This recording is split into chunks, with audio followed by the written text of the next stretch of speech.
Now, I'd imagine anyone practicing Aikido has probably heard of the book Angry White Pyjamas by Robert Trigger. The book covers the author's time in 1994 on the Sensei Riot Police Aikido course at Yoshinkan Honbu Dojo. In the book, the author develops a real hatred for the chief foreign instructor on the course at the time, who seemed to be a right bastard. My question to you is, what do you think of Robert Mustard? I'll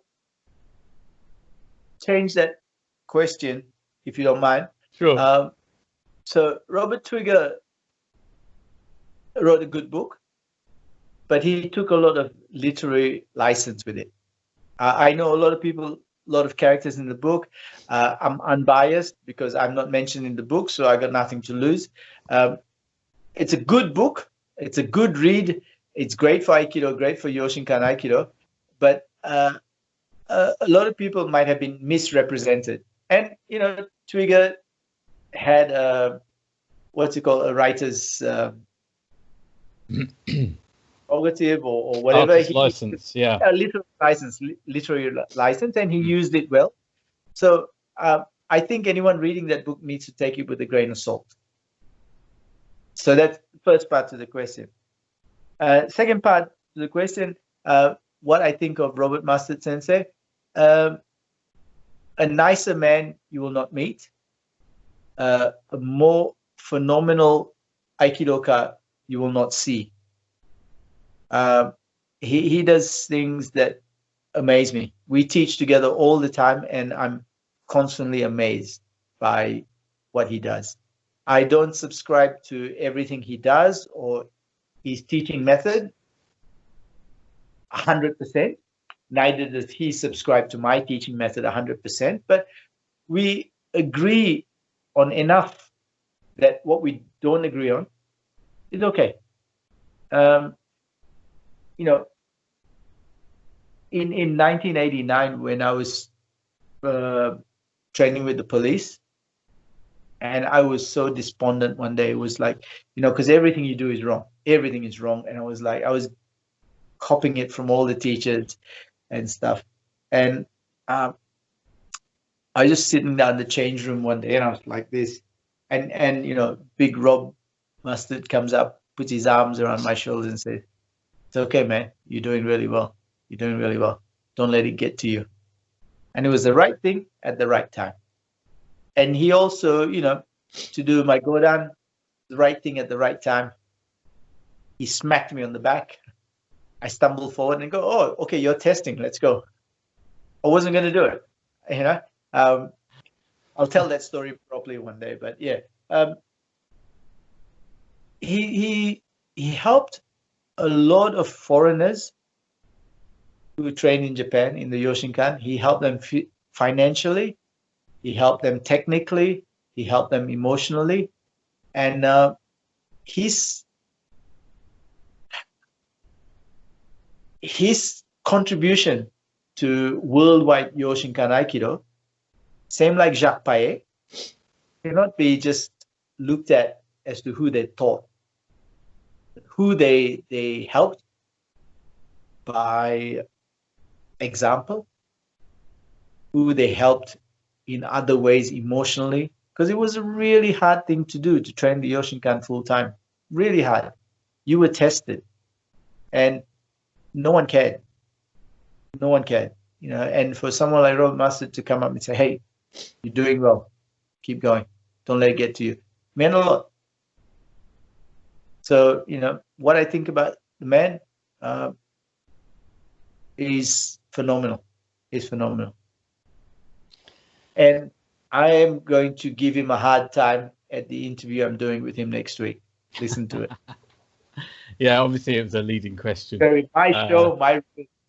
For the record, obviously, I first met Mustard Sensei back in 2009, and I loved the guy instantly. He was so warm and generous. He's brilliant. But I'm going to be interviewing him soon as well, so I'm going to ask him about you, and we'll see if he reciprocates with the same level of respect.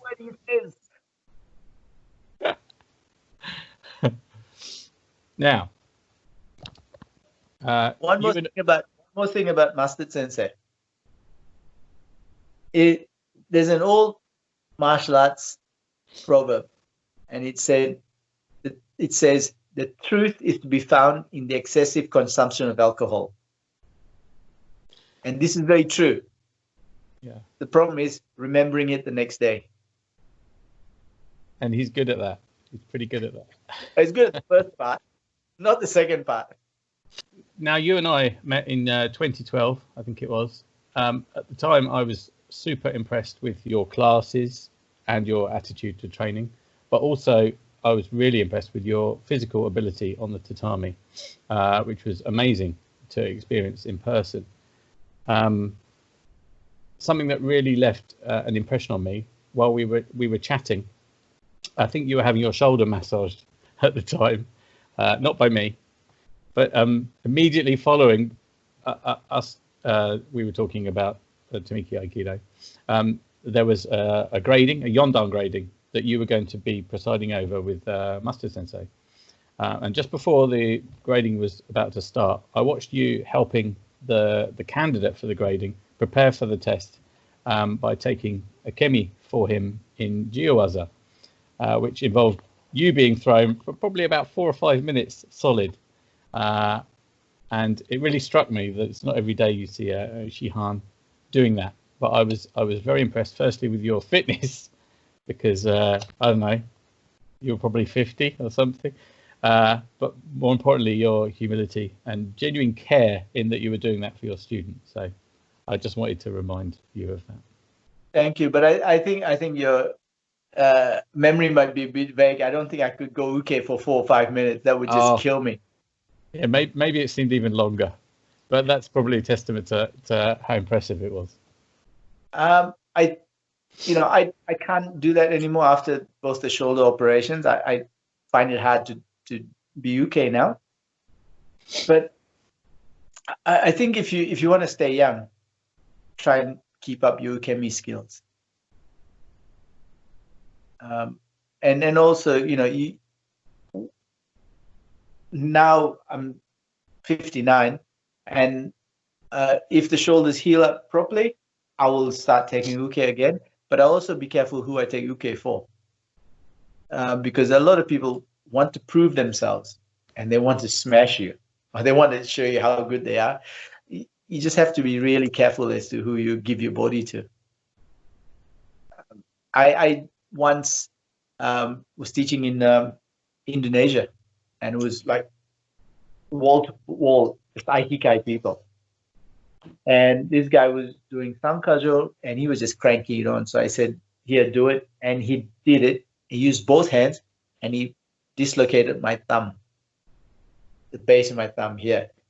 And I felt cold sweat just run down my body, and was like, and I didn't move. And I said, "That hurts, but you're not moving me." And then I did it on him, and then I popped my thumb back, and that's when I decided I'm not just going to let anyone use my arms or my body. I'm just not going to do that. That's just, I have to be. In the younger days, I could do it, but not anymore. We have to be careful. And I hate that. I hate saying that. I hate thinking like that. But that's what it is. Okay. Now, I've probably taken up of your time, as we've been chatting for nearly 2 hours, I think. So as a closing statement, I wondered if you might offer some words of encouragement or inspiration. If I can change one thing, it's how people think. We have to stop thinking, I'm going to learn Aikido, I'm going to train Aikido. We have to stop that. I'm going to do Aikido. So whether it's Joe Thambu teaching, Robert Master teaching, a fifth dan teaching, a sandan teaching, your wife lets you out Monday, Wednesday, Friday. Monday, Wednesday, Friday, you do Aikido. It doesn't matter. Oh, who's teaching today? I don't want to train under that person. No, you're not training. You're doing. Then it becomes part of you. Whether you do it 3 times a week, 5 times a week, whatever, you do Aikido. Don't matter who the teacher is. Don't matter what technique's being taught. I'm doing it today. then it becomes part of you. But if you think, I want to learn, then there's a point where you'll stop. Because I've got my black belt, I've learned it. I've got my Nidan, I've learned it. I want to practice Aikido. Well, I'm tired today. I don't want to practice today. I'm not well. Don't want to practice today. But if you do, then it's different. For me, in martial arts, there has to be a teacher. There's an old Japanese saying, Shisho naki, Budo nashi, which means that if there's no teacher, there is no Budo. So, Inoue Sensei, someone asked him, what's it take to be good at martial arts? And he said, do what your teacher says. So for all those of you who are training under Phil Years, Sensei, do what he says. If you're not willing to do that, don't be there. It's as simple as that. And if you want to be good, that's the first rule. Do what your teacher says and trust your teacher. Second, be the last one.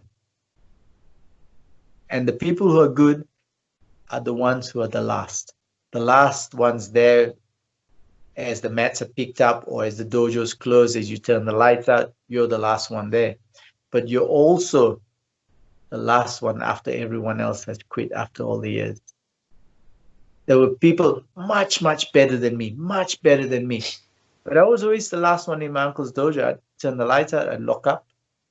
I was also the last one standing after everyone else had left for other reasons. So you want to be good, do what your teacher says, and be the last one. That's great. Thank you. Awesome.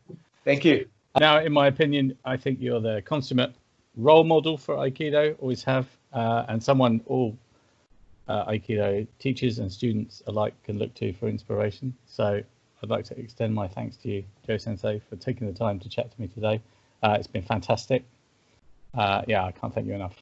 Awesome. Thank you, Phil. And please edit as you wish. Sure, everything except the swearing. Okay. All right. We'll chat again. Thank you. All the best. Okay. Thanks you. Again. Cheers.